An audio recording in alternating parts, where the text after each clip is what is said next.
2020 ఢిల్లీ అల్లర్ల కేసులో కీలక పరిణామం చోటు చేసుకుంది. ఈ కేసులో బుధవారం 4 నిందితులు బెయిల్పై జైలు నుంచి విడుదలయ్యారు. సుప్రీంకోర్టు బెయిల్ మంజూరు చేసిన 2 రోజుల తర్వాత ఢిల్లీలోని కార్కర్దుమా కోర్టు ఫిషా-ఉర్ రెహమాన్, మిరాన్ హైదర్, మహమ్మద్ సలీం ఖాన్, గుల్పిషా ఫాతిమాలను విడుదల చేయాలని సుప్రీంకోర్టు ఆదేశాలు జారీ చేసింది.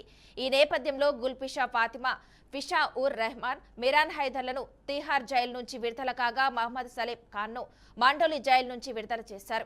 ఇక ఈ విషయాన్ని జైలు అధికారులు అధికారికంగా ధృవీకరించారు. అయితే ఇదే కేసులో 5వ నిందితుడు షాతాబ్ అహ్మద్ కు కూడా సుప్రీంకోర్టు బెయిల్ మంజూరు చేసినప్పటికీ ఇప్పటివరకు కోర్టులో బెయిల్ బ్యాన్లు సమర్పించకపోవడంతో ఆయన విడుదల కాలేదని అధికారులు తెలిపారు. మరోవైపు ఈ కేసులో కీలక నిందితులుగా ఉన్న ఉమర్ ఖాలిద్, షర్చిల్ ఇమాంలను మాత్రం సుప్రీంకోర్టు బెయిల్ను నిరాకరించింది. విడుదలైన నిందితుల్లో గల్ఫిషా ఫాతిమా ఢిల్లీకి చెందిన ఎంపీఏ విద్యార్థిని. జాఫ్రాబాద్ పోలీస్ స్టేషన్లో నమోదైన ఎఫ్ఐఆర్ ఆధారంగా ఆమెను అరెస్ట్ చేశారు. ఈశాన్య ఢిల్లీలో జరిగిన అల్లర్లకు కుట్ర పన్నినట్లు ఆరోపణలతో పాటు యూపీఏఏ వంటి కఠిన చట్టాల కింద కేసులు నమోదు చేసి అరెస్ట్ చేసిన 18 మందిలో ఆమె కూడా ఉన్నారు.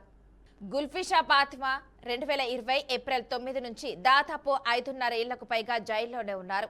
4 విడుదలైన నిందితులను బుధవారం సాయంత్రం తిహార్ జైలు బయట కుటుంబ సభ్యులు, స్నేహితులు భారీగా స్వాగతం పలికారు.